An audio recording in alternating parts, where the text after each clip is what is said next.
অজয়দা, এই অ্যাডিনিয়ামটা দারুণ। হ্যাঁ, এটা কি সোয়াজিকাম?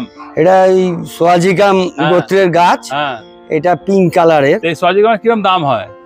এগুলো ধরুন 200-250 ওই চারা গাছ, যেগুলো গ্রাফটিং করা চারা গাছ। সোয়াজিকাম এটা কি সিঙ্গেল পেটালি হয়? সিঙ্গেল প্যাটার্নই হয়। এই ওবেসামের উপর গ্রাফটিং করা? ওবেসামের উপরে গ্রাফটিং করা। এই সোয়াজিকামটার কালারটা খুব সুন্দর। কালারটা খুব সুন্দর। আপনার আরো কালার আছে?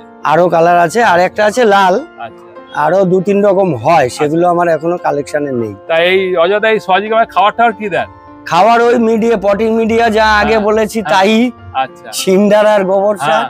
গাছ যখন পটিং হয়ে গেল 2-3 মাস বাদে দাঁড়িয়ে গেল, তারপরে প্রতি মাস 15 দিন অন্তর আপনার ডিএপি দিতেই হবে। আচ্ছা, এই সাইজের একটা গাছ যদি কেউ করে তাহলে যদি এমনি মানে বায়ো ডিএপি না হয়, এমনি ডিএপি 3-4 দানা এই গাছে ম্যাক্সিমাম। হ্যাঁ, 3-4 দানা ম্যাক্সিমাম, তার বেশি লাগবে না। না কেমিক্যাল ইউজ একদম কম করতে হবে।